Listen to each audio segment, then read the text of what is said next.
Good afternoon. This is Ben Caton with Clarity Farms, Grazing 365. It's Tuesday morning, and came to check on our ladies. They're looking great. So we're going to squeeze a few more hours out of this paddock. We're trying to graze it a little closer in the winter than we normally would, quite a bit closer. As I mentioned in yesterday's video, traditionally we've tried to do 2 passes in the winter. This year, we're going to try to do just a single pass through the farm and just graze it a little tighter than we traditionally have. But my morning manure pat check, folks, how good does that look? Holy cow. Somebody send a memo to these cows and tell them it's December.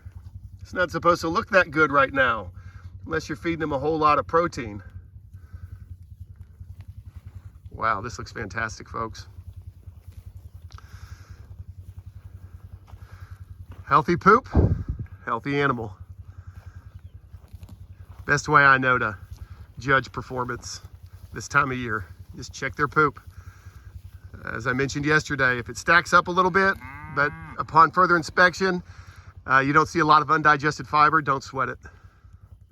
This means they're getting a little bit more brown than protein. Not to worry. I mean, this one's stacked up a little bit. You don't have the ridges in it. Still have the dimple. I mean, look at that, folks. There's nothing wrong with that. No little undigested fiber in there.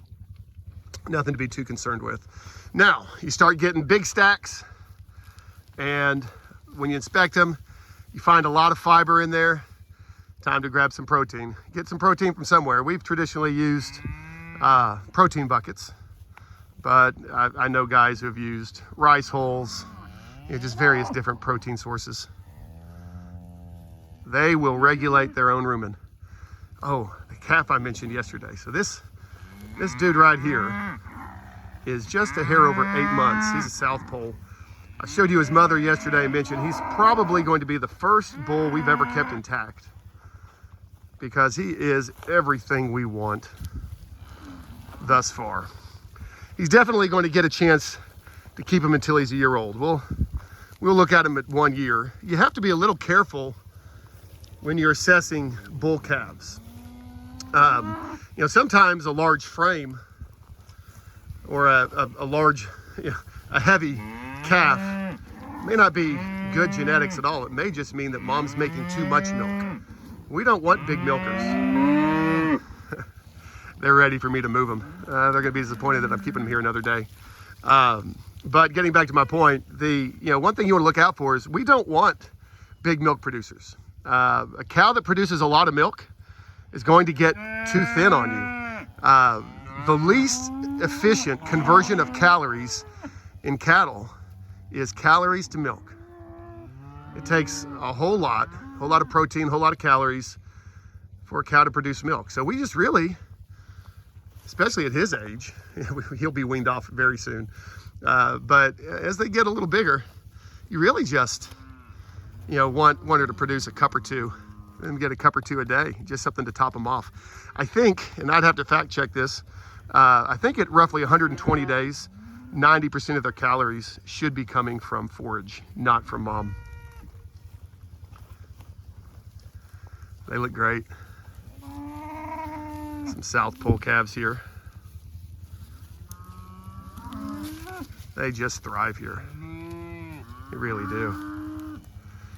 So yesterday I mentioned some black steers that got a horrible case of warts. This 52 right here got the worst case right here on its right cheek. You don't see any sign of it now because he's got his winter hair coat on, but it was grotesque. He had a ball of warts that was roughly the size, it was over half the size of his head. I mean, and it just dangled down. It was grotesque. And his 2 siblings, the other 2 black calves, were covered in warts as well. Just thousands of warts. And not another animal out here, none of the South Poles, none of the Corrientes even, had any warts. But they ran with the South Poles the entire growing season. And as contagious as those warts are, no one else got a single wart. That just blew my mind and really confirmed what we believed and understood about South Poles, and that is they're just very resistant to disease. They're just easy keepers, folks. You know, we've worked on their genetics. We're really trying to frame them up a little bit. We'd like 1,000-pound cows. A lot of our South Poles run 8.5 to 900 pounds. And so, you know, we've taken care to acquire some South Pole bulls with a little bit larger frame.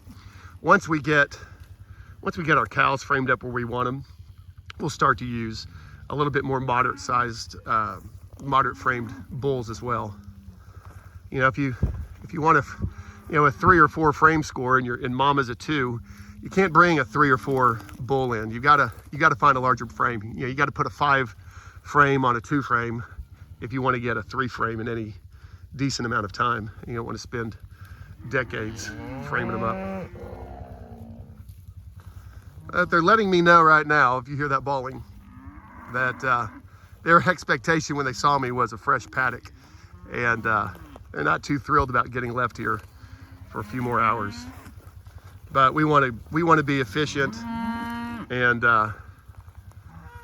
use as much of our available forage as possible. We want to graze this down to the point where to graze it any longer will set us back in the spring. We don't want to set ourselves back for the spring, but we want to have as high a utilization percentage as possible in our paddocks in the winter, because every day we can get by without feeding hay saves us, with this herd, you know, roughly $500, because their hay bill would run about $500 a day. Here's a bull. This is a red Angus we acquired. He is not quite 2. He's a dude. He is a stud. We're excited about what he's going to do with these Corrientes. We get 2 or 3 generations of those genetics into these Corrientes. We're really going to be liking this commercial herd.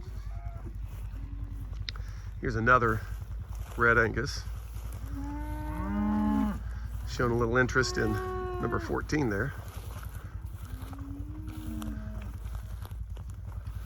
This guy right here. Actually, I'm going to take that back. That bull we just looked at is actually 3.5. This is the 2-year-old. This is the one we're most excited about. I think I'd know my own cattle. Look at that rear end on him. So the one drawback I've found with South Poles is the males take a little bit longer to mature than maybe some other breeds. So he is roughly the same age as that South Pole bull next to him. He's about, I want to say, 4 months older. But just look at the difference. Now, that South Pole bull, he is from Missouri, from a very well-known breeder in the South Pole community, Bruce Shanks, and he's got wonderful genetics, and that South Pole will fill out. He's just developmentally just a little bit behind. And the one thing we found a hard time with in the South Poles is just getting some rear end on them. That'd probably be my only complaint that I've found thus far. And you can find some with some junk in the trunk, but it's difficult. South Poles are just hard to come by, folks. You know, I was joking with someone the other day, what's the difference between Bigfoot and a South Pole cow for sale? People have actually seen Bigfoot. It's just hard to find South Poles. They're in such demand. I get a call probably every week or 2 from someone wanting to purchase South Pole females. It took us a long time to cobble a herd together. And frankly, we got some genetics that we just weren't super excited about, which is why we've never kept a bull out of the herd until this year. You know, as a seed stock operation, you know, we don't ever want to put forward an animal for sale that's not just ideal. And we haven't produced in our South Pole herd exactly what we want to put forth as our product. And I think this year's calf crop is going to change that. It's the best calf crop we've ever had. Just great looking animals, and they are thriving. So we're starting to see our breeding program really come home to roost at this point. We're excited. We'll probably have next year have our first bulls for sale, and we'll probably also be selling some Corrientes that have been bred to South Poles. as well as some full and pure blood South Pole females. But we're not going to sell anything that we wouldn't be excited to take home ourselves.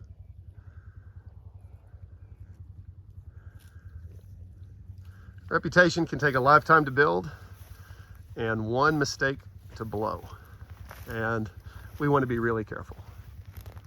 I'd rather err on the side of caution, and if there's a surprise to the buyer, I want it to be a pleasant surprise, not a disappointment. But they look great. They're not really aggressively grazing right now. It's because they're just starting to come to realization they're not going to move.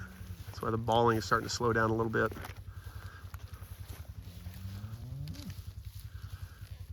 If you're like a dad who promised ice cream and he brought asparagus to the table. It's an unseasonably warm day, high of 65 today here in central Arkansas. And tonight it's supposed to get back below freezing. So just a brief respite in the cold weather. But we've got enough green in here with the fescue that we want to graze that down. I know all this broom sedge probably drives a lot of you folks crazy, but the way we approach broom sedge is we believe if we get out of nature's way and properly graze a pasture, it'll take care of itself. Broom sedge is not going to be competitive in a healthy pasture. It's just not. If you have healthy soil and healthy practices where you're not overgrazing, the desirable forages, the desirable grasses are going to choke out that broom sedge. So rather than come out here and apply a bunch of lime, a bunch of NPK, and spend a lot of money clipping this more than once a year, we're just going to get out of nature's way. It's the best advice I can give to any farmer. Don't fight nature. Conventional farming, the very nature of conventional farming, is an adversarial relationship with nature. And I got news for you. Nature's always going to win. So why not get on her side? That's why we want to mimic it. We want to practice biomimicry. Live in sync. Take what she gives you. You're going to like it a lot more than the result you're going to get if you fight against her every day. I think it's Greg Judy says, conventional farmer wakes up every day wondering, what am I going to kill today? What weeds, what pests? And a regenerative farmer wakes up every day thinking, what am I going to help thrive today? I mean, look at that guy. If you were a cow and you could live anywhere on the planet, this might be one of the places you chose. 8 months, just a dude. Really excited about him. Look at her. So Corrientes and Longhorns are kissing cousins. And we've got some Longhorn DNA, I'm pretty positive, in with our Corriente herd. Not a problem. They bring all of the great qualities that Corrientes bring. Strong mothering skills, parasite and disease resistant, great eyes, great bags, great teats. They're just easy keepers. I mean, I think we've got 7 bulls, 8 bulls, I guess, of varying age in this pasture. I would trust a 2-year-old to walk through here. I don't have any grandkids yet. Hopefully here in the next few years I'll have some. And honestly, if I had a 2-year-old grandchild with me, I wouldn't lose any sleep. I'd be completely comfortable. Bull lifts his head up and looks us in the eye. He takes a trip to town. He's headed to the sale barn or to freezer camp. Don't have time for that. Look at that. That's a first calf heifer. Her mother is the first animal to slick off, or has been the first animal to slick off every year until she came along. She slicks off before anyone. Look at that calf she's got. So what number is that? 61. That calf is a June calf. So that calf's about 5 months. Look at her. Let me get behind mom here. Look at that condition. It's December and she's carrying a calf that size. Now we'll wean that calf here shortly. But,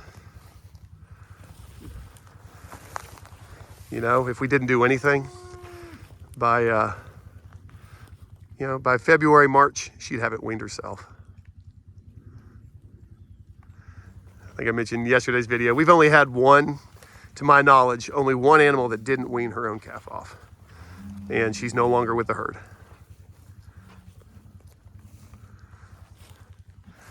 Don't change your practices, folks, to make accommodations for your outliers. Get rid of them.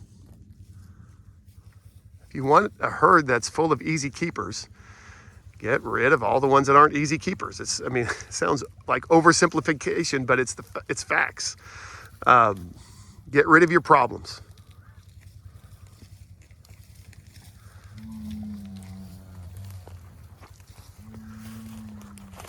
Listen to that.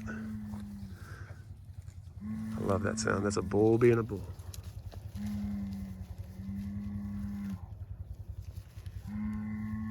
She seems to like it. Oh, they're amazing animals. At least they are today. They haven't done anything stupid. I can't tell you how many times I've gone home, folks, and thought, wow, I can't believe how smart cattle are. And then there's other days I go home and, wow, I can't believe how stupid cattle are. I wouldn't trade it for anything. 25 plus years in the financial world. Had a lot of things back then that we considered successes. But I don't think I've ever had a high, professionally speaking, greater than the high you get when you walk into a pasture and you've hit it just right. I mean, you nailed it. You just graze just the right amount, trample just the right amount, leave just the right amount of residual, and you move them into another paddock that looks phenomenal. There is nothing better than that. That is the greatest high. Those of you who get motion sick, I apologize. I think I'm probably going to get feedback from my wife when she watches this video that I went a little overboard on camera movement here. I just try to capture what it's like to be out here for the audience. It's impossible to do. It's so satisfying. So this rented farm, we've run into an issue, and I'll do a video on this. It was all of these paddocks were laid out, and the water system was laid out with siphons.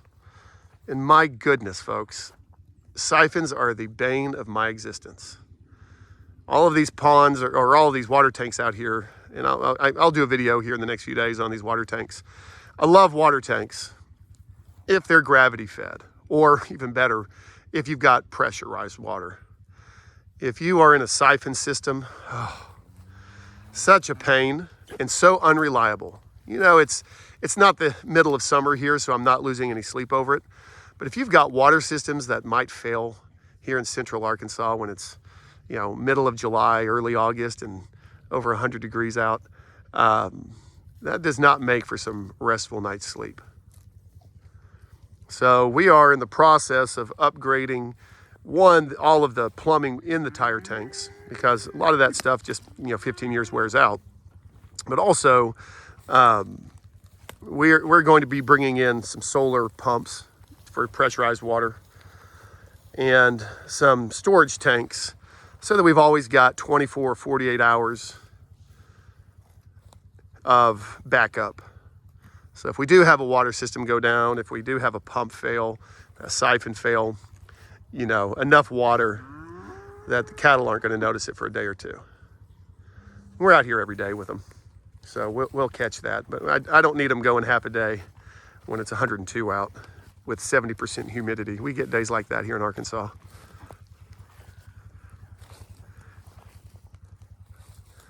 It's easy to lose your herd's trust. It really is. Their behavior changes if they go too long without water in the summer. You can watch them. It'll be days, maybe weeks, before they'll let themselves get too far from a water source if they get too dehydrated. We don't want that to happen. That'll impact their performance. The way this farm was laid out, we do daily moves, but It was designed by NRCS and installed 15 or so years ago. And it was set up basically to move the cattle every, 4 to 7 days. And the water was set up accordingly.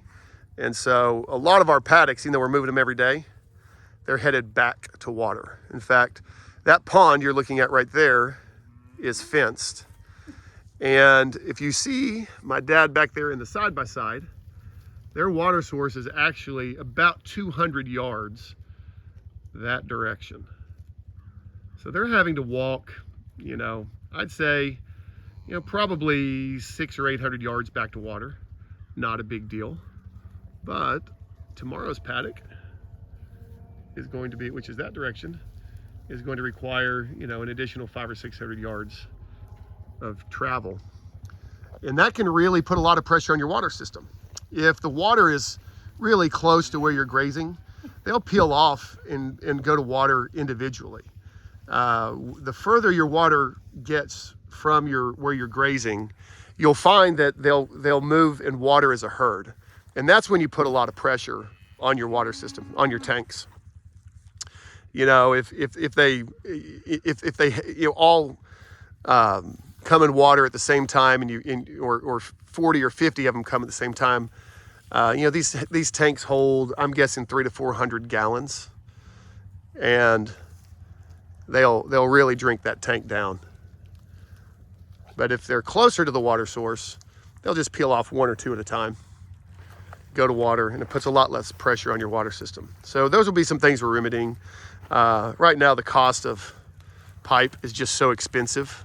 We have a skid steer with a trencher on it that we'll use to put in some additional water lines, put in some additional tanks. But, unless the price of pipe comes down, that's going to be a project for probably a year or two down the road. We'll just make do going back to water. We're not finishing steers here, really.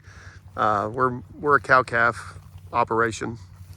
So if we were finishing steers, it might be a little different situation. The further they are from water, the less gain you get. But that's not a big problem for us. And the Corrientes are really, really nice at this. Corrientes will just, genetically, just from, they thrive in really dry environments, arid environments. So they just will, and there's YouTube videos out there where you can learn this if you're curious about Corrientes. But they'll just move further to water than most breeds of cattle. Such an easy keeper. We're excited about where our breeding program's headed.